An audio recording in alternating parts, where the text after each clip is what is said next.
I think one of the things that just naturally happens, we all attend conferences, we listen to panels, we listen to discussions, like this one.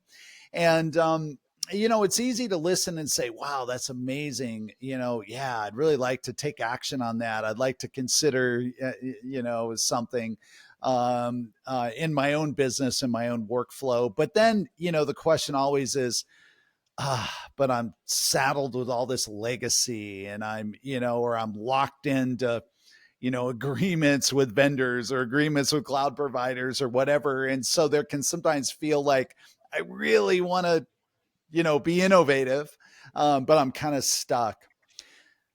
What sort of, tips or hints or, what sort of advice would you give somebody who's listened to this last 45 minutes or so and, is saying, wow, that's amazing. But now how do I transform? What can I do with Yeah, this? I think Any start. insights?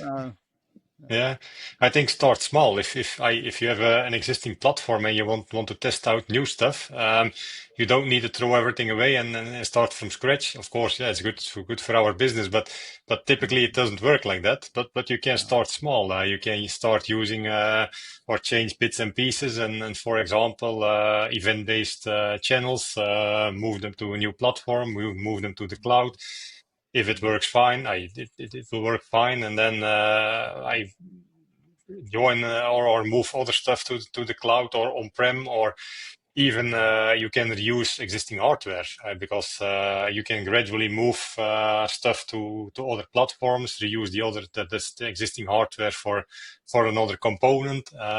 So if you say I'm stuck with my existing platform or contracts, you can always be innovative and add functionality like, I don't know, add insertion or just-in-time packaging where you say, okay, I want to save storage space, remove all the lower profiles on storage, do the repackaging on the fly from these profiles. So I don't think there's an excuse to not innovate. I would say, Dominic stole my first response, but my second thing would just go ask people.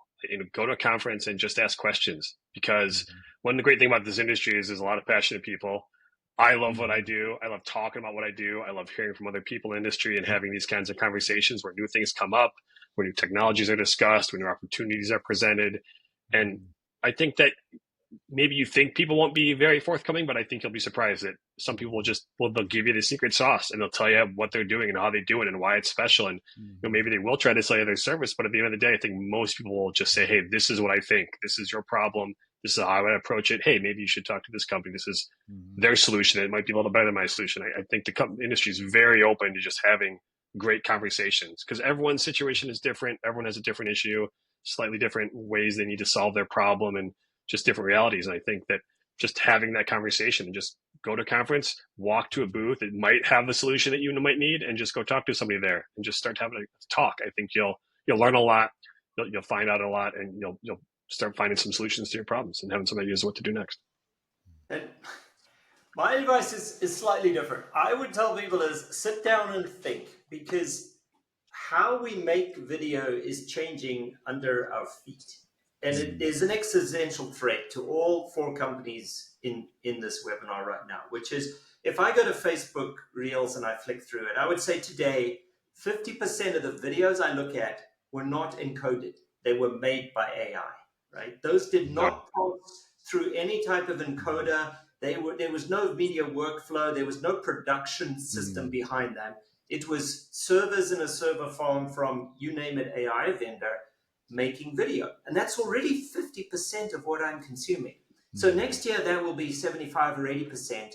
Very, very quickly, only a few percent of the video, the minutes we watch, are actually encoded by the industries we all work for. And I find that, on one hand, a scary proposition, right? Because that's a threat to our business. On the other hand, it's an opportunity. If that's how video is made, how do we participate in that production? Yeah. And right now it's short form content, but that's just a limitation of how fast our computers are. Eventually that will expand to a full movie. You want a custom movie with exactly the people like you like and the setting you want, with the theme and the prop and the story and the language. it'll just be made for you, and it won't be made by the products and services we're all selling today. So I certainly don't have an answer to this, but I think it's the question worth addressing. And that's what I would encourage people to do today is think of that environment and then think how you win if that's how we make video.